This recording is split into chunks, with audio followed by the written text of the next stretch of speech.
Дүрбелең күндер. Зор қаһарман Оспан батырдың қолға түсуі. Қатқара деген жерде Сұлтан Шәріп көшіне Оспан батыр мен серіктері Иқан Қасен бастаған 15 түтін келіп қосылады. Сонымен 200-дей түтін болып қаралары көбейеді. Әрі Оспан батырдың келуі босқындарға үлкен күш-жігер береді. Бірақ азық түліктер болмағандықтан Оспан батырлардың жағдайлары ауыр. Көп ат көліктері жау қолында қалып, үлкен ұлы Шердиман аяғынан жаралы болған. Оспан батырдың жанына балаған жалғыз аты Аққайынды әбден арықтаған, оқтаудай жұмырланып құйрық жалы күлтеленген шымқай ақбоздың бұрынғы сұлу тұлға бітімі көзге қораштанып ақ қалған.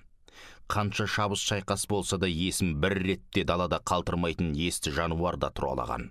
Оспан батыр мен Сұлтан Шәріп көшіне Құмыл әкімі Жолбарысбек те келіп қосылатты. Қатқарада бір күн тынығады.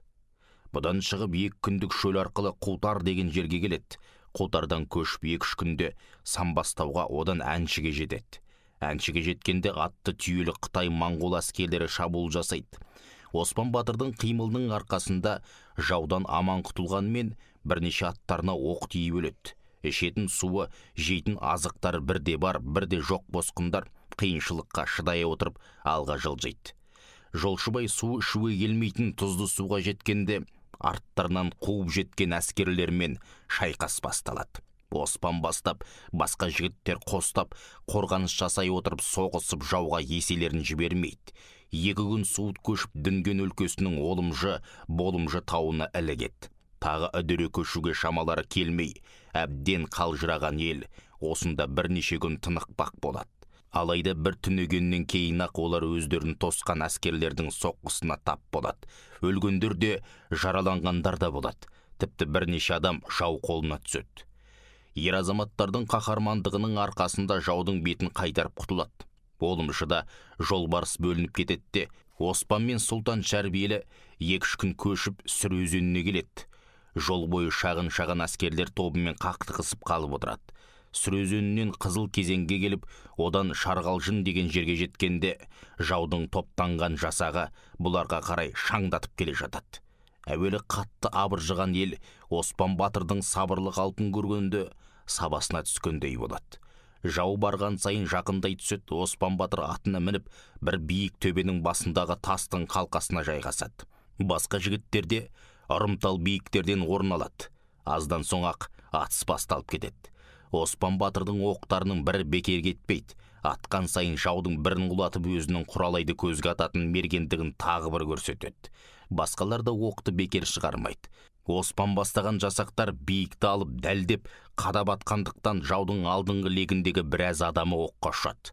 Тау-тасты паналап соғысқан босқындардың оңайшылықпен алғызбайтынын байқаған жау әскері кейін шегінуге мәжбүр болады. Ошақты жайлауынан көшкен Оспан батыр көші 52 күн үрдіс көшіп небір ауыр күндерді бастарынан өткереді. 5 жерде жаумен шайқасып адамнан да, күш көліктерден де шығын болады. Көпшілігі өлім тырнағынан аман құтылып, 1950 жылы 28 тамыз күні Қайызға келеді. Бұл жердің жолын білмегендіктен жүк артқан түйелері мен көліктері құйға түсіп қалады. Құтқарып алуға шамасы келмейді. Орта құрсақ адамдардың жағдайы күн сайын қиындай береді. Оспан батырдың ауылы осында қалады. Сұлтан Шәріп Құсайын тәйжілер мекендеп отырған Тәжінорға барады. 1950 жылдың қысында Құсайын тәйжі Газ көлінен көшіп, Тәжінордың Сырлы там деген жеріне келсе, Қанамбалдан Сұлтан Шәріп кәбендер де осы араға келеді. Оспан мен Жәнәбіл батырлар Қайызды қыстап қалады. 1951 жылы 1 ақпанда Гансу Шыңқай аймағынан шыққан әскери күш Тұтқиылдан Оспан батыр мен Жәнәбіл батырдың ауылын басады. Бейғам отырған ауылдың есі шығып, қарсылықта көрсете алмайды. Алдымен Жәнәбілді қолға түсіреді. Сонда да Жәнәбіл батыр бірнеше Қытайды өлтіреді. Қолға алынғаннан кейін қолдары байлауды алып бара жатқанда бір ыңғайын тауып байлауын шешіп жанындағы Қытайды бауыздап, құралын алып басқа әскерді өлтіріп жіберіп, қалғандарына оқ жаудырған болса да қалың әскерден құтыла алмайды. Шейіт болады.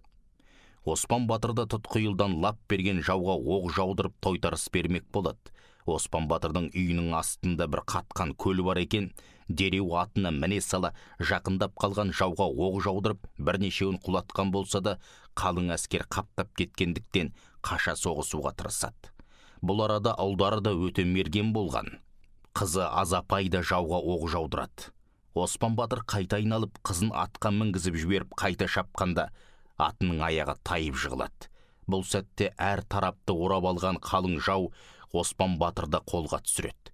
Осылайша 1951 жылы 1 ақпанда Шығыс Түркістан мақтаныш еткен қаһарман Исламұлы Оспан батырдан айырылудың терең қайғысына батты.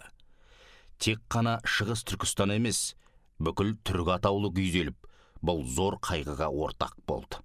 Бұл жерде зор қаһарман Оспан батыр, Жәнәбіл батыр сияқты халық және отан үшін жандарын құрбан еткен қаншалаған шейіттерімізді құрметпен еске алып, ұлы Алладан рақым тілейміз. Халифа Алтай, Алтайдан ауған ел.